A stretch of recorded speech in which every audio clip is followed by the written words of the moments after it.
Et c'est parti pour ce nouveau live, dimanche 15h. Bienvenue au rendez-vous, bienvenue dans cette nouvelle édition. Comme tous les dimanches, on se retrouve et je vous retrouve avec toujours dans le sud. On est toujours confinés, ça me va bien d'être confiné dans le sud en fait. Il va falloir que je pense à y rester vraiment. Merci à tous d'arriver, je vois que vous êtes nombreux déjà, merci d'être au rendez-vous, c'est toujours un véritable bonheur. Alors je vous accueille, je vais essayer de régler un petit peu la caméra. Voilà, ouais, c'est toujours un immense plaisir, merci, je vois des bonjours, Christine, Michel, Isabelle, Olivier, Emmanuel, merci à tous d'être là. C'est un véritable bonheur à chaque fois, on passe des bons moments, vous m'écrivez plein de messages, je vois que vous osez plein de trucs, vous vous lancez dans plein de projets. J'ai une immense gratitude à ça parce que inspirer les autres comme vous m'inspirez, chaque jour vous m'inspirez les uns les autres dans vos projets, dans tout ce que vous faites, donc c'est vraiment très chouette. J'ai l'impression qu'on co-construit, qu'on co-grandit. Et ça fait un bien fou parce que votre enthousiasme entraîne le mien, qui entraîne le vôtre. C'est vraiment bravo à vous de vous lancer dans tous ces projets, bravo à vous d'essayer, bravo à vous de profiter de cette période pour grandir. J'ai l'impression que ça permet tout ça à chacun. Donc voilà, je vous laisse le temps d'arriver. Dites-moi d'où vous venez, d'où vous confinez. Alors je vois Sylvie de Montréal. Merci Sylvie d'être là. C'est chouette qu'on ait pu décaler parce que comme ça il y a nos amis québécois qui sont avec nous. Christophe, dites-moi d'où vous arrivez. Isabelle, Annie, Paola. Je vois, c'est génial. Bon, bah écoutez, super. On est à nouveau tous ensemble réunis. Alors le temps de laisser chacun arriver, je vais vous parler des différentes activités que moi je mets en place pendant cette période de confinement. Parce qu'on a dû retarder un certain nombre de conférences, de reporter. Alors elles ne sont pas annulées, mais on va les reporter. Bon là, ça sent bon hein, pour le déconfinement, ça sent pas mal sur ces prochains jours, voire même début d'année, on va pouvoir faire un certain nombre de choses ensemble. Donc les conférences qui vont être décalées, les dates ne sont pas encore complètement fixées, mais on avance. Et donc pendant cette période de confinement, j'en profite déjà pour me poser, pour visiter, pour voir d'autres choses, et puis mettre en place aussi ces nouveaux projets. Donc ces projets de cours de cuisine thaï qu'on avait reportés, qu'on va mettre en place en début d'année, et puis les week-ends, les ateliers de travail, les formations. On va mettre en place une formation en ligne. On va commencer l'année 2021 ensemble avec des enregistrements que je suis en train de faire, là, un paysage magnifique sur les ateliers autour de, les enseignements autour de kilomètre zéro, les enseignements de kilomètre zéro, mais aussi de Respire. Donc voilà, il va y avoir tout un programme de formation en ligne, mais en même temps d'interaction, puisqu'on va former des groupes, on va travailler ensemble en interaction, en coaching de groupe. Enfin voilà, il y a plein de belles choses qui arrivent. Donc voilà, je profite de cette période et de ce beau paysage pour m'inspirer et prendre votre belle énergie et en même temps vous envoyer la mienne.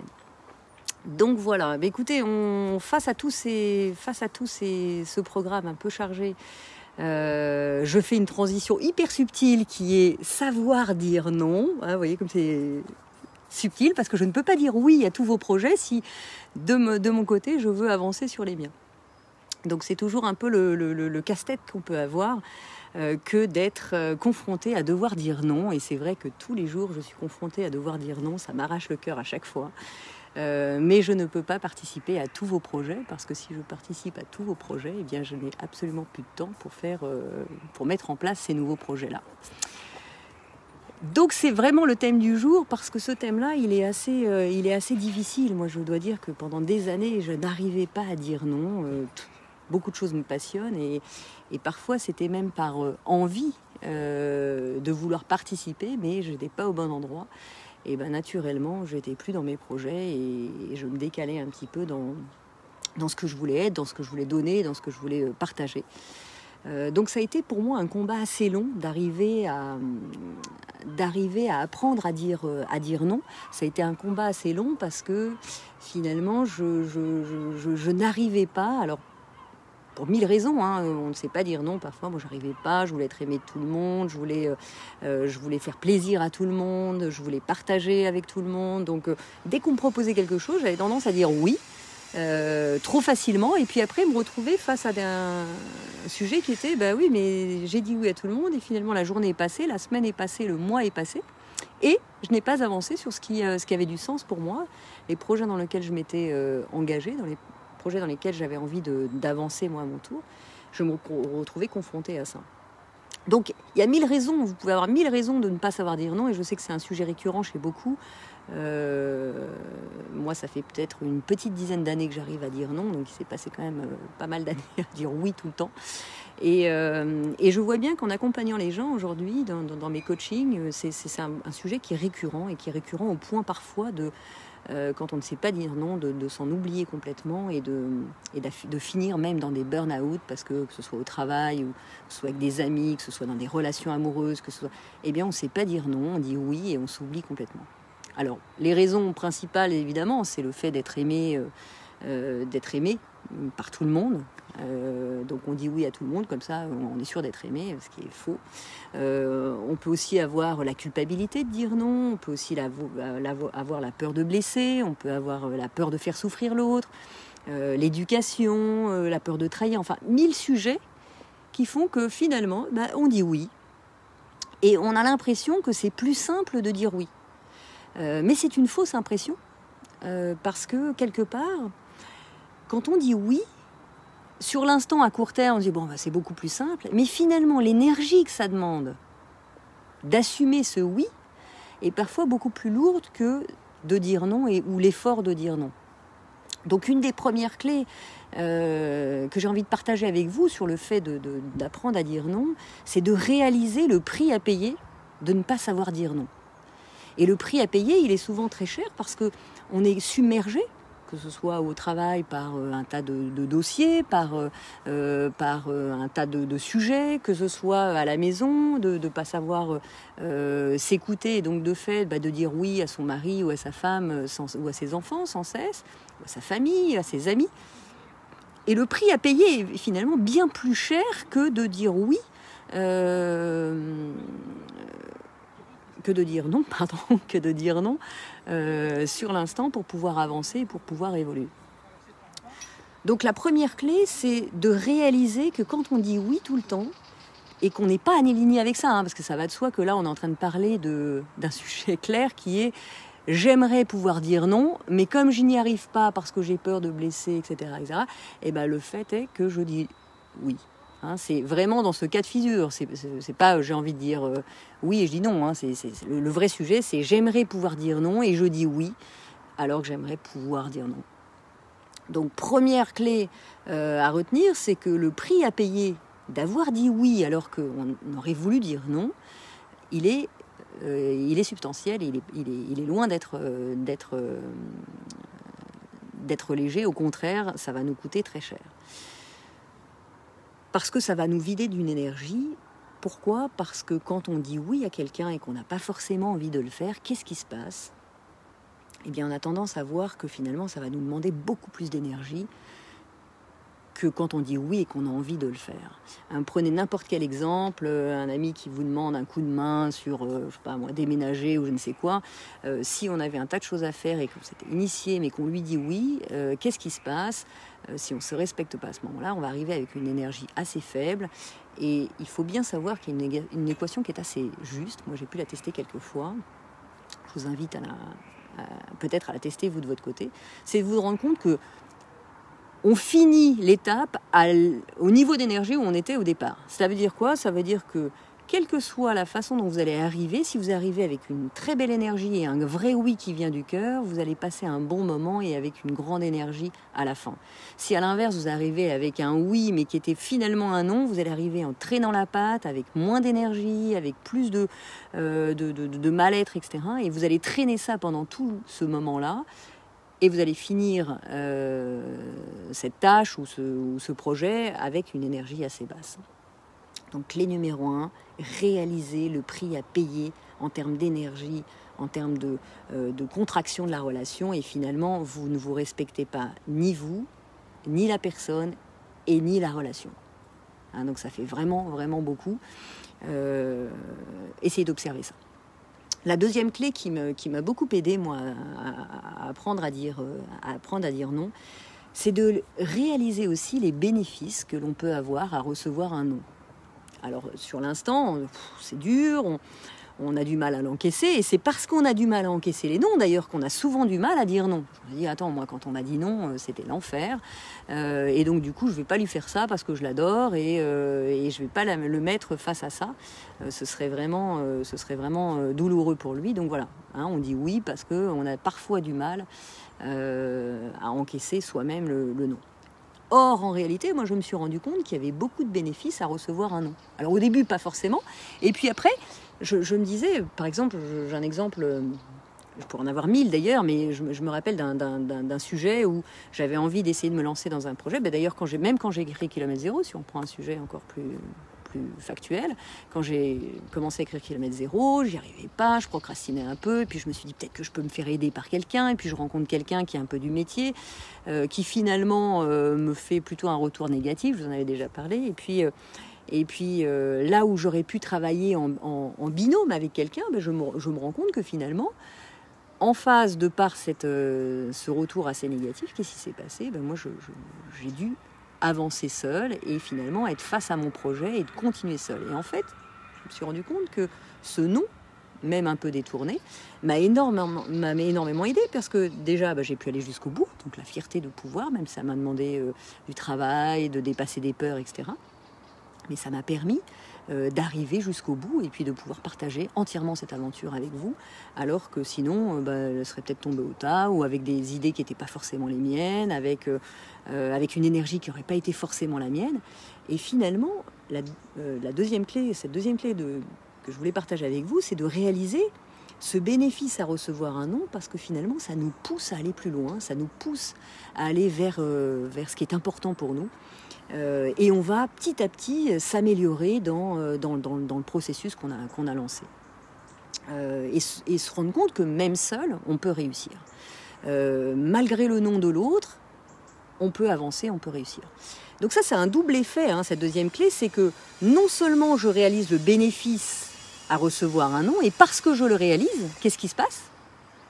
Moi, de mon côté, quand j'intègre le fait que j'ai eu un vrai bénéfice à recevoir un non, je peux plus facilement dire non à quelqu'un parce que quelque part, je vais le pousser aussi, lui, ou elle, à grandir, à évoluer et à avancer. Donc, réaliser les bénéfices à dire non. Le troisième point, c'est que la troisième clé que j'avais envie de partager avec vous, c'est que je me suis rendu compte que quand on nous dit non, ou quand on dit non, on ne dit pas non à une personne, on dit non à une proposition. C'est vrai dans les deux sens. Quand on nous dit non, on ne nous dit pas non à nous en tant que personne, mais on nous dit non à la proposition qu'on est en train de faire. Et ça, c'est vraiment fondamental de le comprendre parce que notre ego a tendance à associer ça à attends, tu me dis non, donc tu m'aimes pas. Mais c'est pas vrai du tout. C'est pas vrai du tout.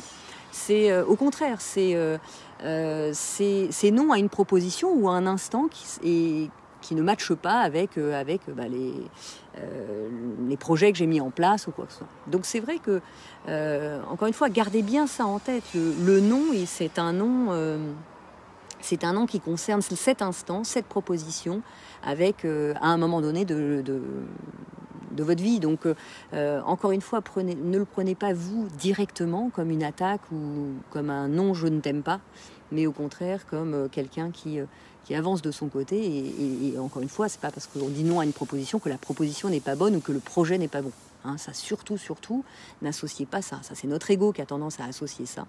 Mais tout ce que vous faites, ce n'est pas que vous. C'est de la même façon, je le dis souvent et je le répète, c'est quand on aime, par exemple, même quand un journaliste me dit « Ah, j'ai adoré votre livre » ou quand un lecteur me dit « J'ai adoré votre livre », c'est pas moi qu'on est en train d'aimer, c'est mon livre. Et notre ego, c'est « Ah, génial, il m'aime ». Non, c'est pas vrai. De la même façon, quand on dit « Bah non, j'ai pas compris » ou « J'ai pas aimé », on n'est pas en train de dire mot « Je ne t'aime pas », c'est juste... Ça, cette proposition, je ne l'ai pas comprise ou je ne l'ai pas aimée, etc. Et quand on se dissocie de ce qu'on est en train de faire, alors là, c'est vachement plus simple parce que quelque part, il n'y a pas de ce jeu de pouvoir et d'ego qui associe le oui ou le non à l'amour. Voilà, donc troisième clé, quand vous dites non, ou quand on vous dit non, peu importe, vous dites non à une proposition à un instant donné, c'est vrai dans les deux sens. Savoir dire non, ça nécessite aussi de l'entraînement, parce que naturellement, pour les raisons qu'on a évoquées, l'éducation, d'avoir peur de blesser, d'avoir besoin d'être aimé par différentes personnes. J'essaie de régler un peu la caméra, j'ai l'impression que je monte, ou alors je dois me tasser pendant l'interview. Donc dire non, c'est un entraînement. Dire non, c'est un entraînement. Pourquoi ? Parce que ça nécessite, de par nos habitudes, finalement s'entraîner à dire non. Alors le but, c'est pas de dire non à tout et tout le temps, c'est pas le sujet. Mais c'est de s'entraîner à rester dans ce qui a du sens pour nous, dans nos projets. Et pour ça, ça nous oblige petit à petit à apprendre à dire non, à apprendre à formuler des noms qui n'ont pas besoin d'être agressifs, qui n'ont pas besoin d'être négatifs ou quoi que ce soit. C'est simplement, sans explication. D'ailleurs, sans explication, parce que je me rappelle d'une interview d'Oprah Winfrey, que j'admire beaucoup, qui disait, sans vouloir erroner sa phrase, quelque chose comme « non est une phrase complète ». Et ça, je trouvais ça très chouette, parce qu'on a toujours tendance, quand on dit non et qu'on n'est pas à l'aise avec son non, à justifier tout ce qu'on est en train de dire ou tout ce qu'on est en train de faire. Et non, je te dis non parce que tu comprends. Et puis alors, on s'embrouille dans un tas de trucs. Enfin, moi, je sais que quand j'avais l'idée de dire non, alors c'était vraiment très compliqué. Parce que clairement, il fallait que je trouve toujours un tas d'excuses à justifier pour vraiment appuyer ce non. Et en fait, non est une phrase complète, comme dit Oprah Winfrey, et je trouve ça très juste. Vous dites non et vous dites non, quoi. Vous avez le droit de dire non et vous avez le droit aussi d'assumer ça et de ne pas avoir à le justifier. Donc, clairement, quatrième clé, dire non, c'est un entraînement. Et vous verrez que plus vous le ferez tranquillement, plus vous le ferez avec le ton juste, et plus vous arriverez à naturellement rester dans vos projets, dans ce qui a du sens. Et la cinquième clé que j'aimerais partager, qui est pour moi la plus fondamentale, en tout cas celle qui m'a le plus aidée, c'est de se rendre compte que... D'ailleurs, j'en parle, c'est un des thèmes fondamentaux de mon second livre, Respire, le plan est toujours parfait. C'est savoir dire non. Dans un des chapitres, j'en parle beaucoup. Mais la clé qui m'aide beaucoup, c'est quand on dit non, on se dit oui à soi. Donc savoir dire non, c'est se dire oui à soi. Oui à ses projets, oui à nos valeurs, oui à ce qui a du sens, oui à ce qui nous habite, oui à honorer la relation par l'authenticité à l'autre. Ça veut dire quoi ? Ça veut dire que à chaque fois que vous dites, je vois que le soleil se cache, super. À chaque fois que vous dites oui pour de vrai, vous êtes dans l'instant avec les autres. Vous êtes dans l'instant avec cette présence. Quand vous dites oui à quelqu'un dans un projet, et que vous êtes aligné avec ce oui, et que vous vouliez vraiment dire oui, qu'est-ce qui se passe ? Eh bien, à ce moment-là, vous êtes vraiment présent. Quand vous dites oui alors que vous vouliez dire non, qu'est-ce qui se passe ? Mais vous n'êtes pas là, vous n'êtes pas complètement là en tout cas. Vous êtes en train de vous dire oui, mais alors j'avais ça à finir, et puis la relation s'effrite un peu, il y a une sorte de culpabilité, il y a une sorte de mal-être à l'autre. Donc, dire oui, il faut que ce soit complètement aligné avec cette envie. Moi, je suis là avec vous, je ne suis pas en train de me dire « Ah ben non, mais alors pendant que je fais ça, je ne fais pas autre chose. » Non, c'est un vrai plaisir d'être avec vous à 15h le dimanche. Je donne cet espace d'une demi-heure à ce oui, et ce oui, il est entier. Je ne suis pas en train de culpabiliser, de me dire « J'aurais mieux fait de faire autre chose » ou quoi que ce soit. Au contraire, et quand il y a cette pleine présence, et vous de la même façon, vous n'êtes pas du tout obligé d'être là, vous pourriez faire 1000 choses, regarder plus tard ou ne jamais regarder d'ailleurs. Vous vous octroyez cette parenthèse avec moi, on s'octroie ensemble cette parenthèse et on est à cet endroit-là, dans ce plein oui. Mais si vous êtes en train de dire « Ah ouais, non, mais il faut absolument que je regarde parce qu'un tel m'a dit qu'il fallait que je regarde », ben finalement, vous n'êtes pas au bon endroit et vous dites un oui alors que vous vouliez dire non. Vous voyez le sujet. Hein. Donc dire non, quand on dit non et bien aligné avec soi, eh bien, qu'est-ce qui se passe? On se dit oui à soi pour d'autres choses. Et on honore la relation, on honore cette authenticité et on garde cette présence à soi et à l'autre. Donc encore une fois, hein, 3 gagnants dans l'histoire, vous, l'autre et la relation, parce que vous êtes au bon endroit et dans cette authenticité. Donc nous, c'est vous, c'est-à-dire près de 200 personnes, moi et notre relation à tous. Donc c'est chouette et merci d'être là encore une nouvelle fois. Donc savoir, hein, 5e clé, savoir dire non, c'est se dire oui à soi.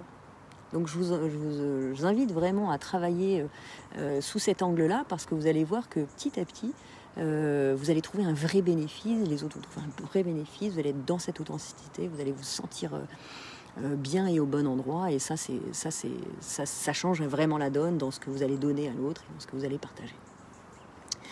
Alors, une fois qu'on a dit ça, comment on fait concrètement? Parce que c'est vrai que c'est pas toujours simple, on peut le savoir, on peut le ressentir, mais c'est pas toujours simple de l'appliquer complètement. Alors moi, la première chose que je fais pour y arriver, c'est de définir clairement mes intentions et mes objectifs.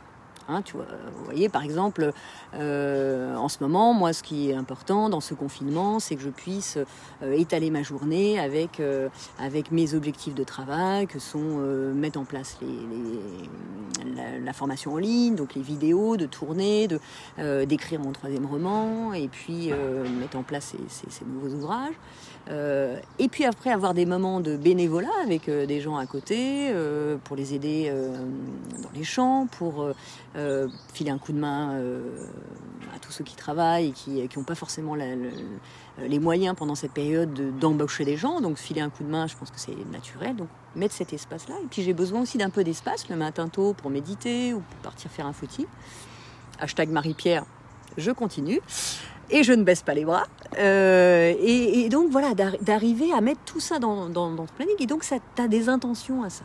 Moi, de mettre mes intentions, ça m'aide beaucoup, ce qui me permet de ne pas me dérouter pendant la journée et de me dire, bah voilà, si je veux faire ça dans ma journée, si je veux faire ça à la fin de mon confinement, eh bien, il faut que je me mette une certaine rigueur et je pose mes intentions. Une fois qu'on a posé ces intentions, là, on a un fil directeur qui nous permet de continuer à mettre ces vrais espaces. En dehors de ça, d'avoir des espaces voilà, moi j'ai besoin de garder aussi le lien avec mes amis, j'ai besoin de les avoir au téléphone, j'ai besoin de jouer aussi, je joue aux dames avec mon voisin. C'est marrant, il y a des voisins qui se sont mis, comme ils ont lu Kilomètre Zéro, qui me disent, mais Maud, on pourrait faire une expérience sur l'histoire des pots. Et en fait, il y a cet espace aussi, parce qu'il y a tout ce que vous mettez dans vos intentions. Et puis cette petite marge d'espace où vous pouvez aussi remplir d'une case de « on verra ce qui arrive dans la journée, on verra ce qui émerge dans la journée » et je le garde aussi dans ça. Et tout ce qui ne rentre pas là-dedans, je le sors et là je commence à dire non. Donc je reçois plusieurs mails par jour de « tiens Maud, j'ai un projet, j'aimerais bien que tu sois marraine » ou « j'aimerais bien que tu m'aides à ce projet, etc. » Et là, si ça rentre pas dans ce focus-là, eh ben, il faut savoir dire non. Parce que si je dis oui à tous les mails, si je dis oui à tous les projets, et vos projets, vous m'en avez proposé aussi, qui sont absolument géniaux, et moi je suis à fond pour vous envoyer ma plus belle énergie, mais je ne peux pas rentrer dans tous les projets, parce que si je rentre dans tous ces projets, je ne peux plus avancer sur les miens. Et si on veut se retrouver pour voyager ensemble, si on veut se retrouver pour faire des ateliers de cuisine ensemble, si on veut se retrouver, ou si vous voulez me retrouver à travers les lectures, etc., ben, il faut bien que j'avance. Et vous, c'est pareil. Dans vos projets, restez connectés à ce qui a du sens pour vous. Posez vos intentions. Donc, première clé hyper importante, c'est poser ses intentions pour rester dans ce cadre et vous dire, voilà, à la fin du confinement ou à la fin de la semaine ou à la fin du mois, etc., j'aurais pu avancer vers ça. Et là, il y a un schéma un peu de fierté dans le fait d'avoir pu avancer et puis de pouvoir aller vers ses propres projets.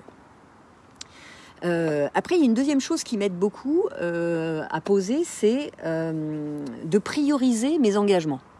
C'est-à-dire que des fois, j'ai un tas de choses. Par exemple, dans la journée, je vais me mettre, écrire mon 3e roman, et puis tourner les vidéos, puis faire un peu de bénévolat, puis jouer aux dames, puis aller promener les chiens, etc., etc.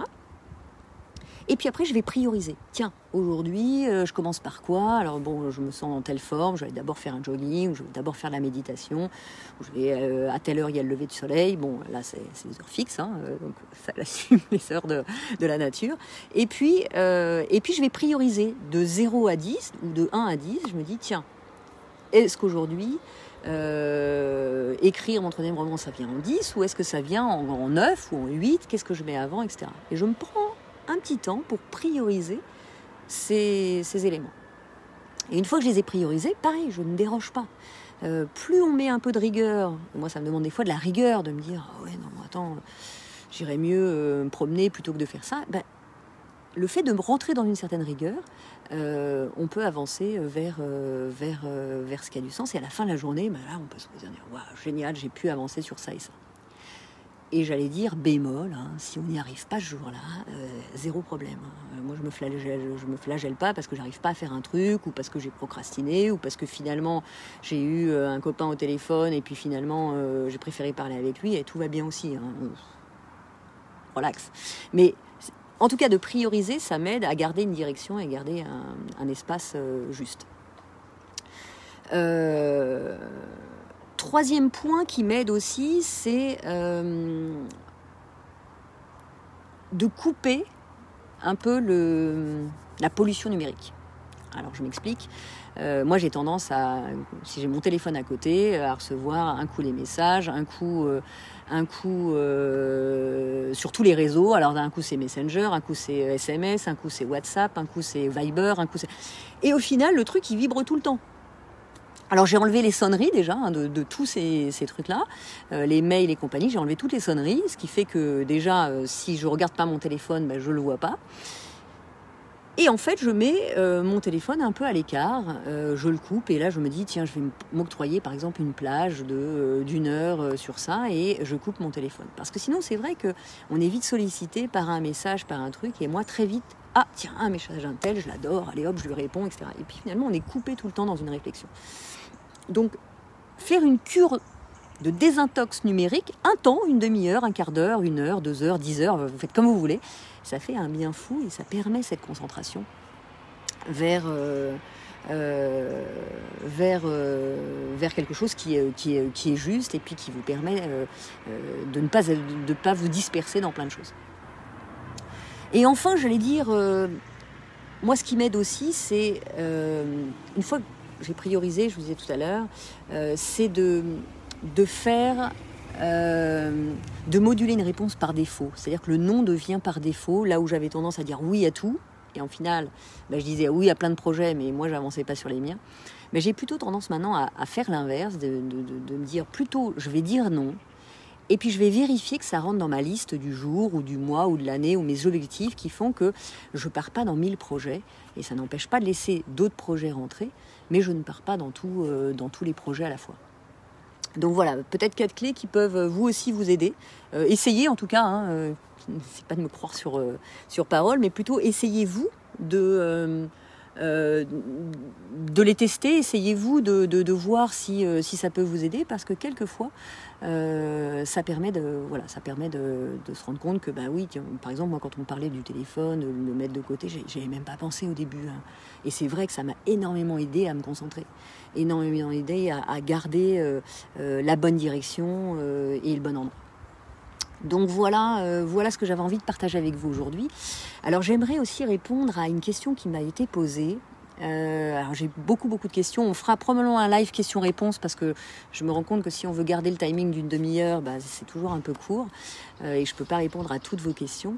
En revanche, on fera une session questions-réponses comme on avait déjà fait au premier confinement, ce qui permettra de répondre à vos questions, soit en live, soit vous les posez un peu à l'avance, simplement parce que c'est plus difficile pour moi de lire les lives, enfin les commentaires en live. Mais voilà, j'aimerais quand même répondre à cette question parce que je la trouvais vraiment juste dans ce live de Savoir oser dire non. La question, c'est de la reprendre. Alors, c'est une question de Magali qui dit « Quel lien peut-on faire ou voir entre savoir dire non et oser dire oui ? Parce que mon ressenti, c'est que les deux ne sont pas faciles, mais qui sont liés quand même. » Et je trouve cette question tout à fait juste. Donc merci Magali déjà de l'avoir posée. Et la question, c'est le lien qu'on peut faire entre savoir dire non et oser dire oui. Alors, il y a beaucoup de similitudes, effectivement, de posture. Savoir dire non, ça demande évidemment, comme oser dire oui, ça demande de dépasser des peurs, ça demande un alignement avec soi, parce que déjà, avant de dire oui ou dire non, il faut savoir ce qu'on veut vraiment. C'est pas ah bah je dis oui parce qu'il attend de moi cette réponse-là. Oui, mais moi, qu'est-ce que je veux vraiment ? Ben, j'en sais rien. L'important, c'est de lui faire plaisir. Et non, là, on n'est pas au bon endroit. Donc, dans les deux cas, savoir dire oui ou non, il faut savoir s'aligner avec soi, c'est-à-dire connecter avec ce qui a du sens pour soi. Et une fois qu'on a connecté, là, on peut dire ou pas, mais en tout cas, on le sait. La deuxième phase, c'est d'exprimer ce oui ou ce non. Mais dans un premier temps, effectivement, ça nécessite quand même de savoir ce qu'on veut vraiment au fond. Donc ça, c'est le lien que je peux faire entre les deux. Après, pour moi, savoir dire non et oser dire oui, j'allais dire, c'est un peu deux faces complètement opposées. C'est-à-dire, savoir dire non, c'est je sais au fond que le non ne me convient pas et je sais l'exprimer pour les raisons qu'on a évoquées, etc. Par contre, oser dire oui, c'est savoir que le oui me convient, mais j'ai plutôt tendance à dire non parce que j'ai peur de plein de choses. Et à ce moment-là, je dis non pour les mauvaises raisons alors que j'aimerais oser dire oui. Donc vous voyez, c'est vraiment deux sujets, l'un oppose l'autre. C'est d'un côté, je connecte ce qui est important pour moi, ou plutôt des deux côtés, je connecte ça, et là j'exprime mon non parce que c'est aligné avec ce que je veux vraiment. Et de l'autre côté, j'ose dire oui, je dis oui, même si j'ai peur, même si je sais que je vais devoir affronter un certain nombre de choses dans mon projet, dans mes relations amicales, dans ma relation amoureuse, je vais dire oui, même si j'en ai peur, parce que c'est vraiment aussi aligné pour moi. Donc, vous voyez que, en tout cas, je ne sais pas si je réponds clairement à ta question, Magali, mais je la trouve hyper pertinente dans le savoir dire non, lien à oser dire oui. Ce sont deux choses différentes qui nécessitent la même posture d'alignement, de connexion à soi et d'expression. De ces trois lettres, oui ou non, au bon endroit. Voilà. Bon, j'espère que j'ai répondu et que ces clés pourront vous aider. Moi, elles m'aident beaucoup et je sais que c'est un sujet assez récurrent. Je le vois dans les coachings, les gens que j'accompagne. C'est vraiment un vrai sujet. Il y a beaucoup de burn-out au travail qui sont liés justement au fait de ne pas savoir dire non au travail, de ne pas savoir dire non à ses collègues, de ne pas savoir dire non au quotidien. Donc voilà, j'espère que ces clés vont vous aider. Je n'oublie pas le gagnant de la semaine, parce que c'est un homme cette fois-ci. J'espère d'ailleurs Fred Jacques, je ne sais pas si tu es connecté, hein, j'ai pas vu tous les messages arriver, mais j'espère que tu as reçu ta box. Je sais qu'elle venait d'arriver, donc ça a mis peut-être un petit peu de temps. Moi j'ai toujours pas reçu la mienne, hein, donc je peux même pas vous la présenter. Elle devrait arriver, peut-être demain ou après-demain, j'espère vous la présenter la semaine prochaine. Mais en tout cas, mon éditeur m'a dit que cette fois-ci, le gagnant, c'était, je reprends le nom, c'était un homme et il s'appelle Dimitri Mathias. Alors Dimitri, je ne sais pas si tu es avec nous aujourd'hui, mais si c'est le cas, écoute, déjà félicitations. Tu vas recevoir donc le collector de Kilomètre Zéro, le nouveau collector qui vient de sortir. Tu vas recevoir Respire en grand format chez Erol et puis des goodies. Donc écoute, voilà. Donc les box arrivent, elles sont là, elles sont pour vous, elles ne sont pas achetables, hein, à l'inverse de tout ce que vous me demandez, ça n'est pas possible, vous ne pouvez pas les acheter, mais vous pouvez les gagner, et ce jusqu'à Noël. Donc tous les dimanches, vous aurez une box à gagner. Voilà, je vous souhaite une belle fin de week-end, je vous souhaite de garder la santé surtout, vraiment, vraiment, de garder la santé, faites attention à vous. Et je vois que Dimitri, tu es connecté. Merci d'être là, merci à nouveau d'être là et merci d'avoir participé. Naturellement, tous ceux qui auront participé aujourd'hui à ce live et commenté ce live et partagé ce live seront des candidats aussi pour gagner cette troisième box. Et voilà. Prenez soin de vous. Je crois qu'on n'est pas loin du déconfinement. Gardez le moral, surtout gardez la santé. prenez soin de vous, prenez soin des autres. Et puis, écoutez, on continue main dans la main, on continue à se tenir la main. Prenez la main de quelqu'un. Vous avez 2 mains, alors prenez la main de 2 personnes. Et puis, ensemble, on fait cette chaîne humaine qui traverse les planètes, qui traverse les frontières, en tout cas. Ça, c'est sûr, les planètes, peut-être pas encore. Bien qu'on vise la Lune, et plus encore. Et voilà, on se tient la main, on avance ensemble. N'hésitez pas à vous poser vos questions. Essayez de regrouper tout sur le même live parce que c'est difficile pour moi d'aller sur toutes les messageries. Il y a beaucoup de messages. Là encore, je ne peux pas répondre à tout le monde. Et ça, c'est un choix qui est horrible pour moi parce qu'il y a plein de messages tellement touchants. J'aimerais vous répondre tous individuellement, mais je ne peux pas. Donc matériellement, j'ai que 24 heures et si je veux dormir un peu, si je veux assumer mes projets, si je veux prendre un peu de temps avec les autres, voilà, ça matche pas. Je vous embrasse très très fort. On se retrouve dimanche prochain. Je pense qu'on va garder la même heure, 15h. En tout cas, je vous redis ça dans la semaine. Et puis pour les questions autour des olives, alors les olives avancent, mais je dois avouer quand même un truc, c'est qu'il y en a beaucoup qui sont partis au moulin pour la presse, pour faire l'huile d'olive, pour des questions de protéines, c'est-à-dire que les olives étant habitées, pour certaines qui ne sont pas traitées, c'est aussi l'avantage, mais forcément pour faire des olives c'est un petit peu plus compliqué. Donc les olives sont entre de bonnes mains, ça mouline avec une presse d'huile d'olive. Et donc voilà, je me suis industrialisée dans l'olive. On est passé au mode ramassage à la main, au mode machine précaire d'ailleurs, je dois avouer, machine un petit peu. Je vais vous envoyer quelques photos, ça vaut son petit pesant d'or. Je vous embrasse fort, prenez soin de vous, envoyez-moi vos photos de ce que vous faites, de vos projets, n'hésitez pas, on se tient la main et on forme cette belle chaîne humaine. Je vous embrasse fort, prenez soin de vous. J'essaie d'arrêter, mais chaque fois, il ne veut pas. Et puis, j'adore lire vos messages. Et puis, en plus, vous êtes super, parce qu'en plus, vous souhaitez des bonnes semaines à tous. Il y a une vraie communauté qui s'est placée. Il faut vraiment qu'on se rencontre tous un jour. On va arriver à faire ça, c'est sûr. C'est sûr, on va y arriver. Surtout qu'au prochain déconfinement, là, dès qu'on sent qu'on est moins en danger, on essaiera on trouvera un endroit pour tous se réunir. Tous ceux qui veulent se réunir. Allez, à bientôt. Et bravo Dimitri.